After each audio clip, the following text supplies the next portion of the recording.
Galactic Council enraged. Humans have over 500,000 dreadnoughts? The Galactic Council called a census. They should not have done that. I had been standing in the back of Chamber 7 for 3 hours, when Sci-Fi, the Council's head data processor, a six-limbed creature that moved like a question mark, had learned to walk, finally reached the human file. I was on my 4th cup of synth coffee by then. The first 3 had gone cold while I was pretending to review diplomatic notes on my datapad. I was not reviewing diplomatic notes. I was watching the door. I was watching the clock. I was watching Sci-Fi's 6 fingers as they moved through the census data, the way you watch someone's hand when they are about to pick up something they do not yet know is hot. My name is Voss Terran, Commander Adjutant, Earth Diplomatic Corps, 22 years of service, split between warships and conference rooms. I had been embedded with the Galactic Council for 4 years, long enough to understand how they thought, long enough to know exactly what was about to happen in this room. The Galactic Transparency Summit had been running for 2 days. Every spacefaring species in the Council submitted their fleet inventory for the record. It was a gesture of trust, they said. A show of goodwill, they said. A way to build lasting peace through open disclosure, said the Valorian ambassador Queelith, who wore the phrase like a garment she had purchased but never actually needed. It was also, quietly, a measuring contest. The Thurvians had gone first. 847 warships, including 212 battle-class cruisers. The chamber applauded. The Thurvians bowed their wide gray heads with the practiced modesty of people who had prepared their humble expressions 3 days in advance. The Keth Dominion submitted next. 2,200 vessels, a number that produced what I can only describe as impressed chittering from the species that communicated through throat vibrations. The Keth representative, an old scarred creature who sat like a monument, did not bow. He simply folded his hands and looked at the floor the way veterans do when people applaud the count of their weapons. Then came the sovereign clusters of Miran. 14,000 ships. The chamber actually went quiet for a moment before the applause began. Someone from the Felorian delegation called them a superpower, loudly and without irony. The Miran first voice, a creature that resembled a thunderstorm that had learned to wear robes, straightened up by 3 full inches, and looked around the room as though memorizing the faces of the lesser. I drank my coffee. The smaller species followed. The Duran Collective, 3,000. The Yeth Assembly, 900. The Preth, who had only achieved deep space travel 40 years ago, submitted a fleet of 61 ships, with such visible pride that several ambassadors applauded for longer than the number warranted, the way adults clap for a child's drawing. Then Sci-Fi reached the human file. He stopped. Not a pause. A stop. The kind that has texture to it. His 6 fingers hovered above the data terminal. His secondary eyes, the smaller pair near his temples, blinked twice in a way I had learned meant that his primary brain was refusing to ratify what his visual cortex was reporting. This figure, Sci-Fi said, very carefully, appears to be corrupted. I set down my coffee cup. It is not, I said. Every head in the chamber turned. Most of them had forgotten I was there. That happened a lot. I was the only human in the room, and humans, in the broader galactic context, were considered a minor footnote, a young species. Single system, biologically unremarkable. We had been council members for 60 years, which, in a body whose oldest members measured their civilizational history in hundreds of thousands of years, made us roughly equivalent to a new intern who had not yet learned where the restrooms were. Queelith, seated at the Valorian block, fixed me with the look she reserved for moments when I said something she considered presumptuous. She had many looks like that. She had practiced them. "Commander Terran," she said, "surely there has been an error in the filing." "There has not been an error in the filing," I said. Sci-Fi looked at me, then at the screen, then at me again. His mouth parts moved, without producing sound, which I had also learned meant that his secondary brain was now also refusing to ratify what his primary brain had decided. "It says," Sci-Fi said, slowly, the way a person reads something aloud when they are hoping the act of hearing it will make it make sense. 512,941 Dreadnought-class vessels, plus support fleets. He stopped. The chamber stopped. 47 alien species in that room. Diplomats, Adjutants, analysts, translators, ceremonial guards who were not expecting to earn their salary today. Every one of them had gone completely still. I watched the numbers sit on the holographic display above Cytherix's station. It floated there, blue-white, patient, in the elegant numeral system the council used for official data, and it was large enough that several of the smaller scripts running beneath it had expanded their font size automatically, the way a screen does when the number is too big to look casual. "That is the correct figure," I said. The silence lasted 4 more seconds. Then everyone in the room tried to speak at the same time. I picked up my coffee. It had gone cold again. I drank it anyway. The Miran first voice was on her feet. Her robes moved like they were also upset. She was pointing at the display and speaking in rapid Miran, which even after 4 years I could only follow at about 60%, but 60% was enough. She was saying, impossible. She was saying fraud. She was saying that no single system species with 60 years of council membership could have, without detection, without intelligence reports, without so much as a supply chain anomaly appearing in the trade data, constructed a fleet that dwarfed the combined military capacity of every species in the room by a factor that her translation implant was apparently rounding to the nearest integer because the full decimal was uncomfortable. The Thurvian block was talking to each other in low tones with the specific body language of people recalculating something they had felt safe about until 11 seconds ago. Quelith had not moved. She was watching me, the way you watch a card player whose hand you had already decided you understood. The Keth representative, the old scarred one, was not speaking. He was looking at the display, just looking. His hands were still folded. His face was the same as it had been all morning, but something behind his eyes had shifted, and I noticed it because I had spent 22 years learning to read the things that happen in the spaces between expressions. "I am calling an immediate recess," Cytherix announced, because someone had to, and his mandate included procedural control in moments of data irregularity, and 512,000 dreadnoughts qualified as a data irregularity. The chamber erupted into movement. I walked to the refreshment station on the far wall, filled a new cup, and held my hands around it until I could feel the heat. Somewhere behind me, 14 diplomatic delegations were having what I suspected were the loudest internal conversations of their political careers. Someone knocked over a chair. I did not turn around. The coffee was hot. First hot cup I had managed all day. I thought about calling Earth Command. Then I thought about what I would say. Then I thought about what they would say back. Then I decided the conversation could wait until I had finished the coffee. Some things deserve a moment of peace before the noise begins again. Through the tall observation window at the end of the chamber, the stars outside the station were exactly where they had always been. Patient, unhurried, not particularly interested in what any of us decided to do next. "Huh," I said, to nobody. The recess was called for 2 hours. It ran for 6. The emergency session began at what the station's clock called morning, though morning on a deep space political installation was a concept the architects had committed to with more optimism than logic. The lighting shifted warmer. The ventilation added something that was supposed to smell like fresh air and mostly succeeded. 14 delegations filed in looking like they had not slept, which, given that most of them had spent the night sending coded transmissions to their home governments, was accurate. I had slept 4 hours. I had learned in the military that sleep was a resource like ammunition, and you did not waste it on nights when you were not being shot at. Ambassador Quelith took her seat at the head of the inquiry panel. She had changed into formal robes, which meant this session was being recorded for the official council archive. She had also done whatever Valorians did to their face membranes when they wanted to project authority, and the result was an expression so controlled it had stopped resembling an emotion and started resembling a policy. "Commander Terran," she said, "the Council has called this session to seek clarification regarding the figures submitted by the human government in the Transparency Summit census. We wish to understand how this number is possible." I had been asked this question 6 times already.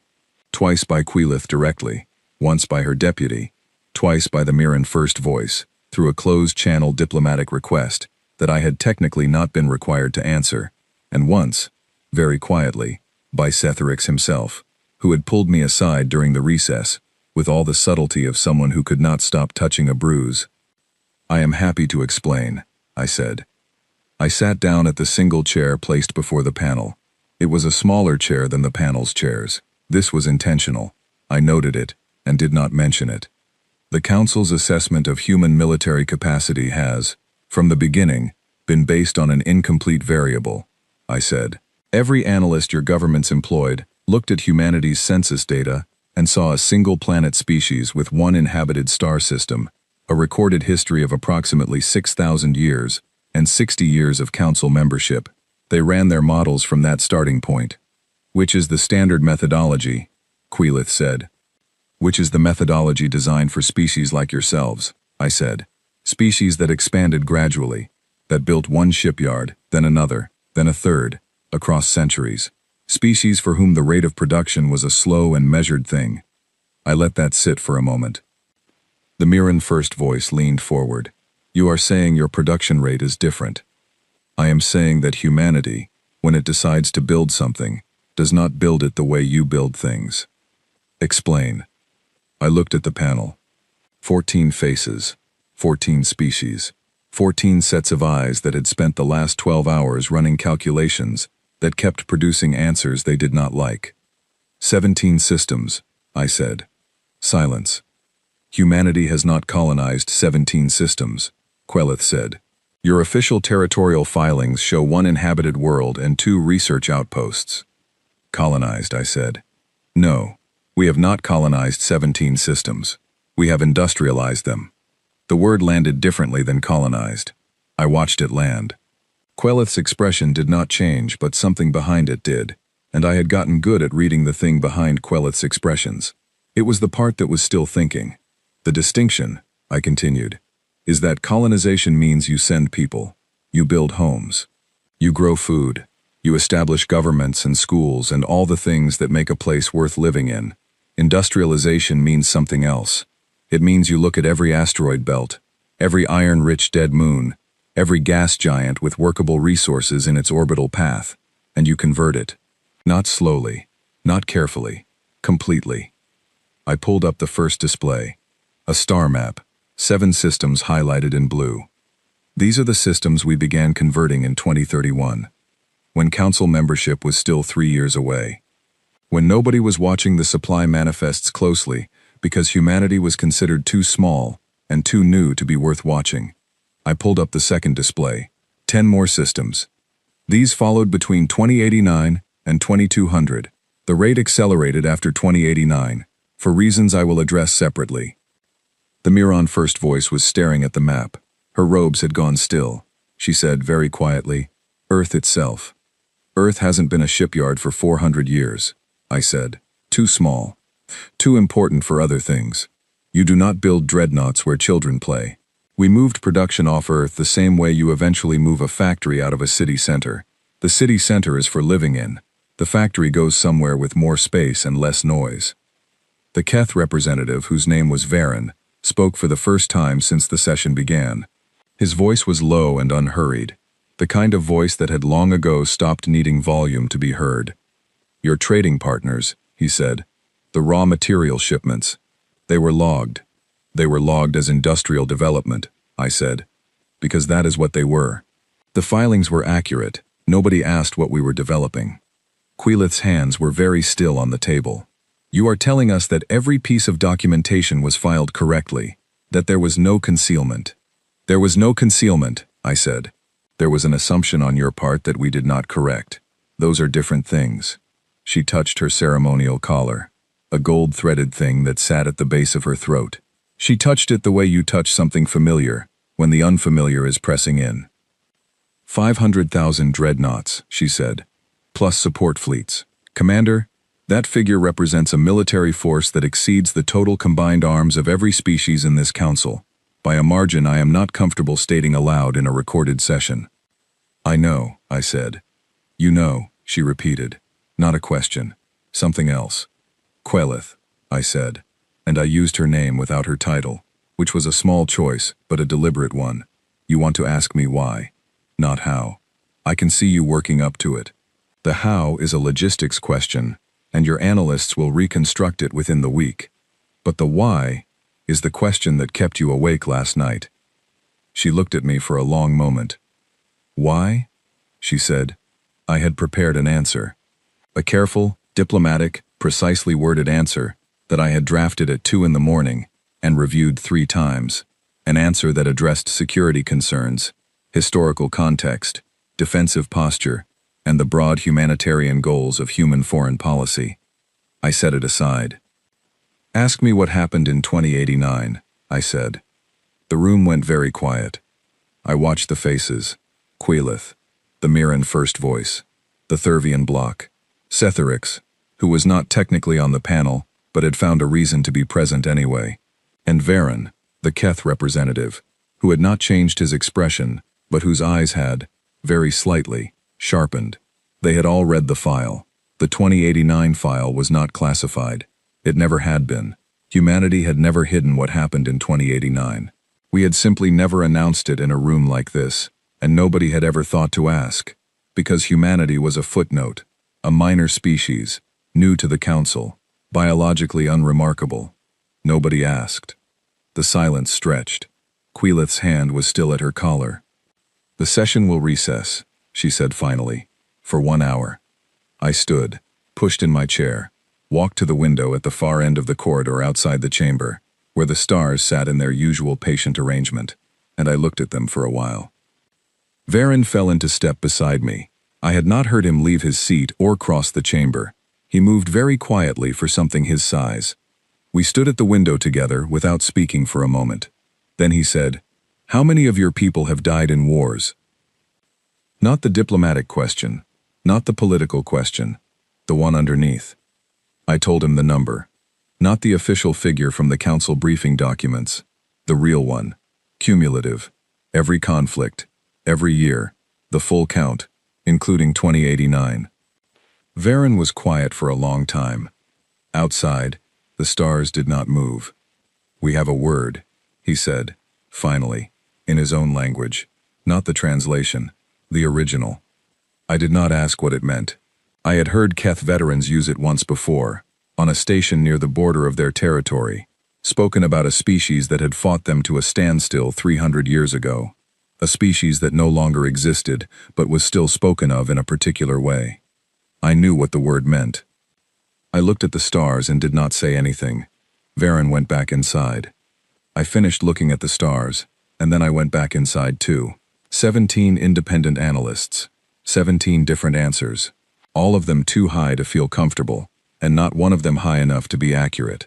The council hired them on the second night, after the first emergency session adjourned without a resolution, and the political pressure from 14 home governments reached the kind of temperature where someone has to be seen doing something.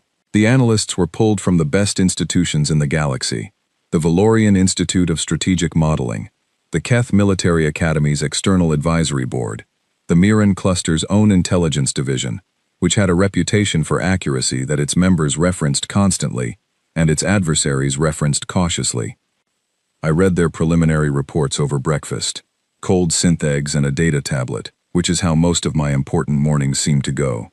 They disagreed on the precise number. They disagreed on the construction timeline.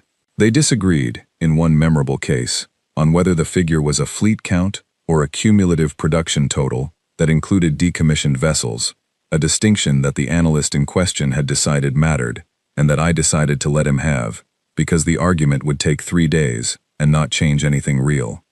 What none of them disagreed on was the implication. I set down the data tablet and finished my eggs. The political situation had fractured overnight, in the way that political situations fracture when a piece of information is too large for any one faction to carry. The Council's 14 represented species had sorted themselves into 3 rough categories by the time the second full session opened. There were the ones who were afraid, and expressing it as anger. There were the ones who were afraid, and expressing it as process. And there was Varen, who was afraid in a different way than the others, and expressing it as silence, which I had come to understand was the Keth version of listening very hard. The Miran first voice, whose name was Sereth, led the anger faction. She was good at it. She had a gift for reframing fear as principle, which is the specific skill that makes someone dangerous in a political body. She opened the second session by proposing that the Council formally classify humanity as a Class Omega strategic concern, a designation that had never been applied to a council member species in the body's history, and that, in practical terms, would initiate a coordinated military review of all human operations and access across council space. She had 16 signatures already, more than enough to put it to a formal vote. I sat at my assigned observer's chair, which was still smaller than everyone else's chairs, and I listened to her speak. She was good. I will give her that. She wove the facts neatly. A species that had, without declaration, constructed a military force exceeding the combined arms of the entire galactic community. A species that had never disclosed this capacity in 60 years of membership. A species that operated 17 undeclared industrial systems in what amounted to sovereign galactic territory without filing the appropriate expansion notifications. Every sentence was accurate. That is what made it effective. She concluded by putting the threat assessment calculation on the main display, the one that all 16 signatures had seen and agreed on. If humanity's military capacity was turned against the Council, the combined response fleet of all 14 species would sustain casualties in the range of 93% before achieving measurable resistance. The chamber was very quiet. "I want to be certain I understand the calculation," said Lena Ward, the human economic attaché who had arrived overnight from the nearest relay station, because Earth Command had decided I should not be the only human in the room anymore. Lena was 34, efficient, and had the particular quality of sounding genuinely curious about things she already knew the answer to. "The calculation is clear," Sarath said. "It is clear," Lena agreed pleasantly. "I am curious about the underlying variable. The fleet engagement model assumes static positioning for human assets. Are you using the transit speed figure from our council membership filing or the updated figure?" A pause. "The figure in your membership filing," said one of Sarath's block members. "That figure is 60 years old," Lena said. "We have faster ships now. I can send the updated specifications if that would help the model." Another pause. Longer. I looked at my coffee. The thing about Sarath's calculation, the thing that her 16 analysts and her intelligence division had gotten exactly wrong in the same way, was that they were counting ships. They were looking at 512,000 dreadnoughts as a number, as a count, as a pile to be weighed against another pile, and they were doing the arithmetic on that basis. Humanity does not think in piles. My grandfather ran a machine repair business in rural Ohio. He fixed things, tractors, generators, the kind of heavy equipment that other people needed to work their land. He used to say that the difference between a tool and a weapon was only what you pointed it at. He said this while fixing a tractor. He meant the tractor. 500,000 dreadnoughts, in the way Sarath was thinking about them, were a weapon aimed at someone. A threat. A loaded thing waiting to fire. In the way I had grown up understanding them, the way every human who lived through the generation after 2089 understood them, they were something else entirely. They were the answer to a question that no one in this room had been alive to hear asked. I did not say this. Not yet. The block member who had cited the old transit speed figure was quietly consulting with someone off-screen. His expression had the quality of a calculation being hurriedly revised.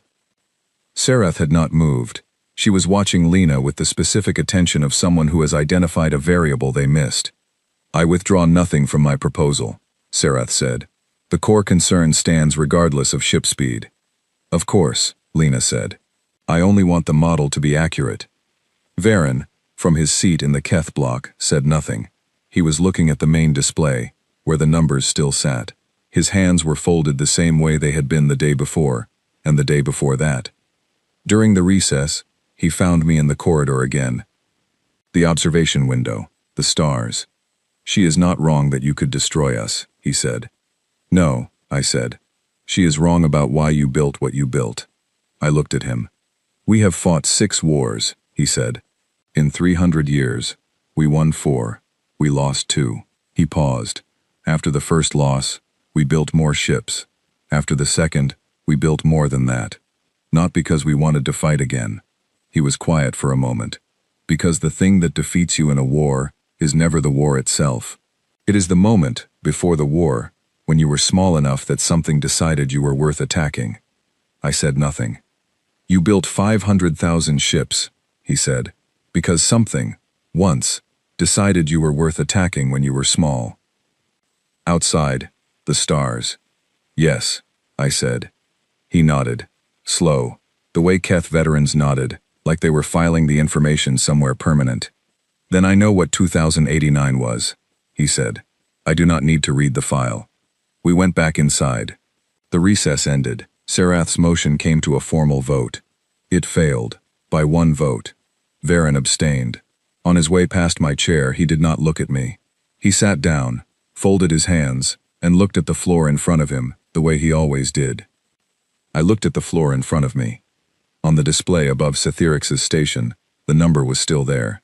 512,941 Dreadnought-class vessels, plus support fleets. Patient. Unhurried. It had nowhere to be. The formal inquiry into 2089 was called for the following morning. The Council named it, in their official filing language, a historical context review, which was the diplomatic equivalent of calling a fire a heat event. It meant the same thing, and the naming made nobody feel better, and everybody slightly more comfortable with the procedure. I had been born in 2091. I want to be clear about that, because people sometimes look at me, knowing my age, knowing the year I was born, and they do a calculation that produces a conclusion I need to correct. Being born 2 years after 2089 does not mean I missed it. It means I arrived into the aftermath of it, which is its own kind of education. I grew up in houses where certain rooms had extra reinforcement. I went to schools where the evacuation drills were not theoretical.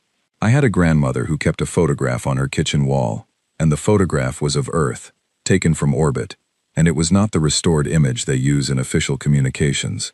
It was the original, the one taken during. She never explained it. She never took it down. Some things do not need an explanation, and cannot be replaced by one. My name is Voss Terran, and I was not there, and it has been with me every day of my life anyway. The inquiry chamber was configured differently than the previous sessions. Smaller audience. The ceremonial guards had been rotated out for staff personnel, which meant the council was treating this as a working session rather than theater. Queelith was present. Sarath was present but seated 1 row back, which was either a coincidence or a signal, and nothing Sarath did was a coincidence. Varen was present, same seat, same folded hands. Lena sat beside me. She had a tablet. She had not slept. The council's lead historian, a Valorian named Orvith who was old enough that his membrane had gone translucent at the edges, stood to present the contextual framework. He explained that the inquiry was seeking to understand the historical events of Earth year 2089, also recorded in council archives under the designation First Contact Incident, Type Omega, a classification that had not been applied before or since. He then said, with the care of someone who had chosen every word at least 4 times, that the council's existing records on this incident were limited, fragmentary, and drawn primarily from the monitoring data of a long-range observation platform that had been 12 light hours from the event zone. What that meant, translated out of academic language, was that the council had known something happened in 2089. They had watched it from a distance, with instruments pointed at a minor single-system species they had categorized as pre-contact, and they had recorded what their instruments could capture, and they had filed it, and then they had moved on, because in a galaxy the size of this one, things happen all the time, and not all of them require follow-up. They had not followed up on 2089. I thought about my grandmother's photograph. Orvith concluded his introduction and invited the human delegation to present the historical record. Lena pressed play. The archive ran for 43 minutes. It was not a dramatic presentation. It was the kind of footage that documentation produces, when the events themselves are dramatic enough that any production choice would be an insult. Raw sensor feeds, communication intercepts, damage assessments, casualty figures presented in clean rows without comment, because comment would not have added anything, and the people who compiled the archive knew that. What came to human space in 2089 had not announced itself. That is the part that people outside the experience find difficult to understand. There was no declaration. There was no ultimatum. There was no transmission on any frequency that human instruments could detect at the time, though later analysis suggested there had been communications, just not ones directed at us. They had not communicated with us because, by their assessment, there was nothing to communicate. You do not negotiate with a rock in your path. You move it. They came for 2 worlds, Earth and the colony on Mars that had been established 14 years prior, 40,000 people, a settlement that still had temporary structures mixed in with the permanent ones, because the permanent ones were still being built. What happened next was 19 months. I am not going to describe 19 months in detail. The archive did that, and the archive was enough. What I will say is this. At the end of 19 months, there were no more of them. Not in our system. Not anywhere we could subsequently find. What we had lost was a number I had known since childhood, the way you know your own address and your grandmother's name, the kind of knowledge that goes in early and never comes out. The archive ended. The room was silent. Orvith said nothing. He had seen the file. He sat with his hands flat on the table in front of him and looked at them. Sarath had not moved in 11 minutes. I had been watching. Quelith's hand was at her collar again, the gold-threaded one. She had touched it 17 times in 43 minutes. I had stopped watching the archive about 8 minutes in, once I had confirmed it was running correctly, and I had watched the room instead, because the room was where the important things were happening. After the archive ended, I had expected questions. The council panel had submitted 42 questions in advance, which Orvith had distributed, which Lena and I had spent the previous night preparing answers for. Nobody asked their questions. Quelith broke the silence. "Did anything survive?" she said. "The force that came, did any of them survive?" The question was quiet, not political, not procedural. "No," I said. One word. Quelith looked at me for a long time. Then she looked at the blank display where the archive had been running. Then she put her hand flat on the table, the way Orvith had. Sarath, one row back, straightened the material of her robe. Once, twice. She did not speak. Varen, in his usual seat, unfolded his hands for the first time in 3 days. He looked at his palms. Then he folded them again. The session was adjourned without a formal conclusion being filed. Orvith would write one later, carefully, in the language that official documents use, and it would say things that were accurate and would not capture anything that was true. I walked out of the chamber, down the corridor, to the promenade, which was the part of the station that the architects had built as though they were trying to apologize for what deep space actually was. There was a garden, real plants, engineered for the light spectrum the station's lamps produced, green and slightly too perfect, the way things are when nature has been optimized. There were benches. There was a fountain that recycled the same water in a loop and produced a sound that was meant to be calming. I sat on a bench. I thought about my grandmother's photograph. I thought about my grandfather, who never talked about his service but kept his military identification on his keychain until the day he died. A small worn piece of metal with numbers on it that he touched without seeming to notice he was doing it. I thought about Earth, 400 years of being a shipyard and then not being one, the decision made by people who were rebuilding from 19 months of loss, and looked at their children and decided, not here, build it somewhere else. Build it somewhere the children do not have to see it. Let them grow up in something that does not look like a fortress. The garden around me was very quiet. I did not notice Varen until he sat down on the bench beside me. He was quiet in a way that was almost rude, given the amount of physical space he occupied. We sat in the garden for a while. "The word I used," he said, eventually, 2 days ago, at the window. "I know what it means," I said. "Then you know I do not use it easily." "I know." He looked at the fountain, the water going around and around. "My species has a tradition," he said.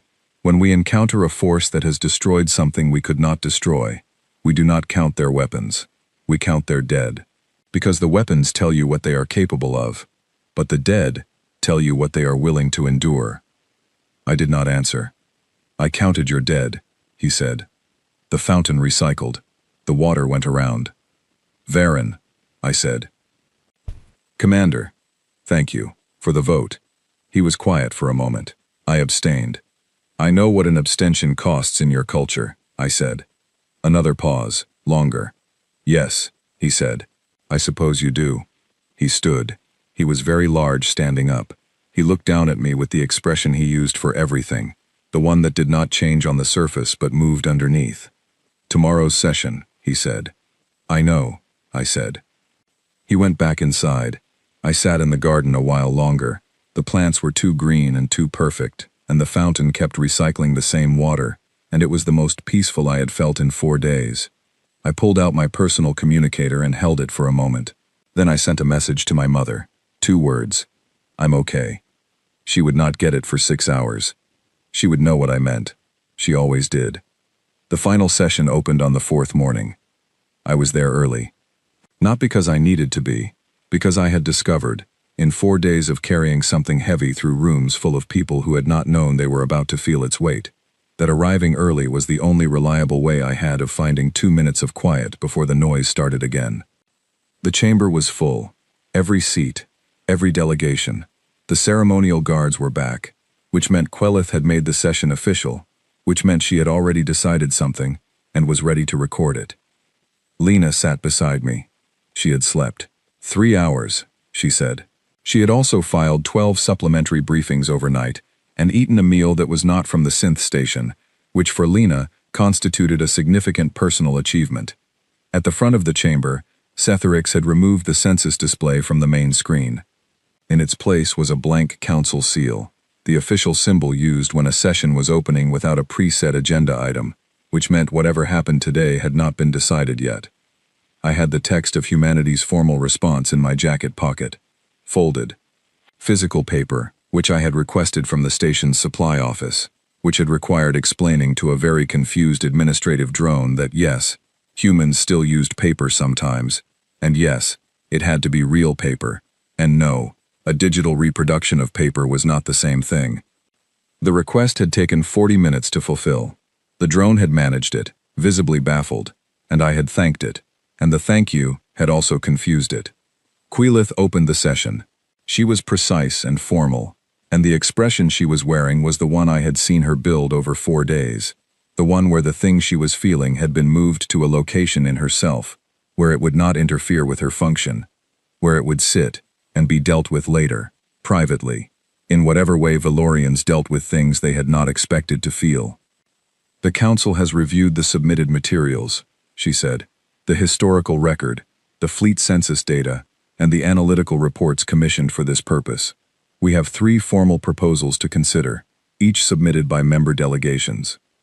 I already knew what they were. Lena had obtained the text of all 3 the previous evening. The first was Sereth's revised motion, softened from Class Omega threat to strategic monitoring status, which in practical terms meant the Council would establish a permanent observation committee with oversight of human expansion activity. It had 12 signatures, down from 16. 4 delegations had quietly withdrawn overnight. The second was a proposal from the Doran Collective for a negotiated fleet reduction agreement, asking humanity to voluntarily decommission 300,000 ships to bring human military capacity to a level the Council's models called proportionate. The third was a joint filing from 7 smaller species, submitted by their collective representative, a nervous Yeth named Ulis, who had spent 3 days making himself as invisible as possible and had clearly lost sleep about the proposal he was now required to present publicly. It asked, in the careful language of small species in a room with large ones, whether the Council might consider opening a formal discussion about mutual protection frameworks. Quelith presented all 3. She did not indicate preference. That was her skill. The room could not read her, and the room was always reading her. The human delegation has indicated a wish to respond, she said. Commander Terran. I stood. I took the paper out of my pocket, unfolded it, smoothed it once, not because it needed smoothing, but because the motion of smoothing paper is something my hands knew, and my hands needed something familiar. I am not going to deliver a speech, I said. I have one. Here, prepared and reviewed by Earth Command and the Diplomatic Office, and 3 legal teams. I am going to set it aside.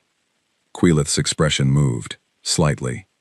What I am going to do instead is tell you what Earth Command asked me to communicate in plain terms, without the language that makes things sound like policies instead of decisions. I looked at the room. 14 delegations, the Keth block, the Miran section, where Sarath sat with her hands flat and her robes still, the Thurvians, who had spent 4 days being very quiet and thoughtful, in the way of people who had just discovered that the mild-mannered neighbor they had never thought much about had a very large basement, the Doran, the Yeth, and nervous Ulis, who was watching me with the specific attention of someone hoping for something they were not sure they were allowed to hope for. And Varen, folded hands, eyes up, now, rather than at the floor, watching. Humanity is prepared to extend full defensive treaty rights to every species in this council, I said. Mutual protection. Any threat to any member species is a threat that humanity responds to. Unconditional. No tiered membership. No political conditionality. You are in, or you are not in, and if you are in, then what we have is yours when you need it. I let that sit. In exchange, I said, humanity asks for nothing. The silence that followed was not the silence of the census reveal, which had been the silence of shock, a sudden stop, a collective intake. This silence was different. It was the silence of a room trying to locate the hidden condition, the catch, the debt structure underneath the offer, because in the council's entire recorded history, nothing had ever been offered without a ledger attached. Quelith spoke first. Nothing. Nothing, I said. That is not a framework we have precedent for, she said. I know, I said. There must be terms. There are no terms, I said. An offer with terms is a transaction. This is not a transaction. Sarath, from her seat one row back, said quietly, Then what is it? I looked at her. She had asked the right question, maybe the only question that mattered. The Keth representative asked me something. 2 days ago, I said. He asked why, not how. Why 500,000 ships? He had the right instinct. The how is logistics. The why is the only thing that matters. I looked at the paper in my hands. I was not reading from it. I just wanted something to hold. In 2089, something came for us when we had 2 worlds. 40,000 colonists on one of them still living in temporary structures, and no allies in a galaxy that did not know our name. We were alone, completely alone, and we nearly ended. The room was very quiet. We did not build 500,000 ships because we want a war, I said. We have had a war. We know what one costs. We know it in a way that I cannot put a number on because the number is not the point. The number is just where the understanding lives. My voice was level. I had practiced being level about this since I was old enough to understand what level meant. We built those ships because we made a promise. Not to any government, not to any council, to ourselves, that we would never again be the species that something looked at and decided was too small to matter. That we would never again be alone in the dark when something came. Varen was looking at me, full attention, no expression. The kind of focus that only happens when someone has already understood what you are saying and is listening for the thing underneath. And we would like, I said, for nobody else to be alone in the dark when something comes.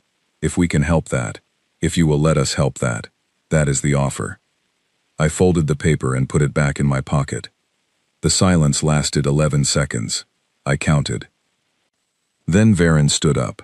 It is worth explaining what that means, in Keth diplomatic tradition, because without context it looks like a man standing from a chair, which is not what it was. In the Keth Dominion, standing in a council session is the equivalent of a permanent unilateral declaration of alliance.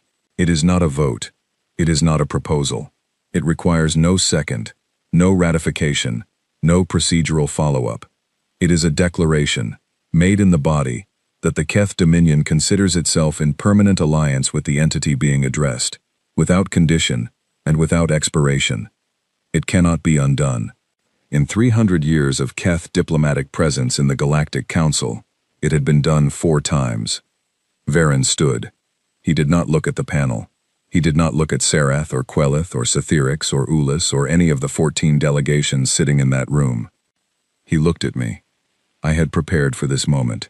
I had prepared for the treaty discussion and the counter-proposals and the procedural motions and the negotiating language and the follow-up sessions and the 3 legal teams.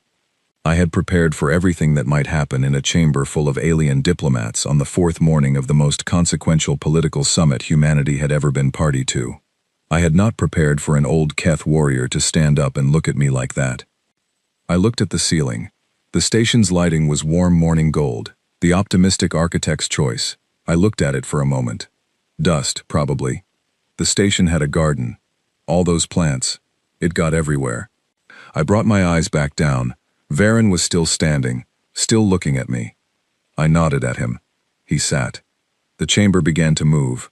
Ulis, the nervous Yeth, was whispering rapidly to his delegation. The Thurvians were conferring in low tones, but not the tones of alarm, the tones of people revising a position. Quilith had both hands flat on the table and was looking at the space in front of her. Sarath, one row back, was very still. I did not watch her. I had enough to watch. Lena pressed her knee briefly against mine under the table. It lasted 1 second. She was already looking at her tablet. It meant, good. The vote on the Mutual Protection Framework opened 2 hours later. The session ran 4 hours past its scheduled close. There were amendments. There were procedural objections. There were 3 recesses and 1 moment when Cethyrix's data terminal crashed and had to be restarted. And the 5 minutes of loading time was the quietest 5 minutes the station had experienced in 4 days. At the end of it, 14 signatures. Unanimous. The first unanimous resolution in 60 years of Galactic Council records. I sent Earth Command 3 words. Room is held. They sent back 2. We know. Outside the observation window, the stars were in exactly the same positions they had been on the first morning when I arrived early, with my cold coffee, and my data tablet, and the knowledge of what number was about to appear on Cethyrix's display. Patient, unhurried, not particularly interested in the decisions of the small warm things that moved between them. I stood at the window for a while. I thought about the photograph on my grandmother's wall. Earth from orbit, the original, the one taken during. She never took it down, and she never explained it, and I understood now, in the way you understand things, that you have known for a long time, and finally have a place to put, that it was not a reminder. It was not a monument to suffering, or a record of loss, or an act of grief she could not release. It was a promise she kept, where she could see it every day. We were not building toward war. We were building toward the moment when a room full of frightened strangers could look at what we had built and understand that it was not pointed at them. We were building toward the moment when someone stood up. 500,000 dreadnoughts, worth every one.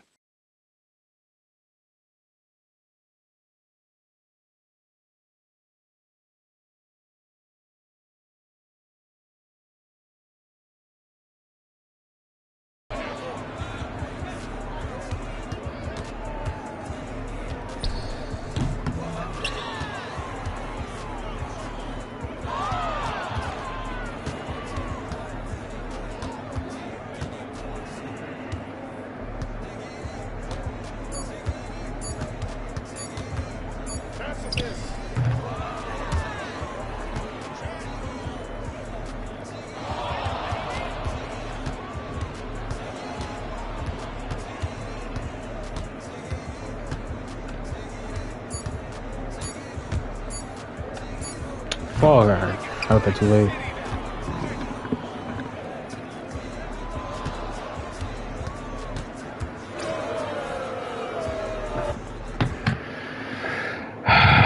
Fall down.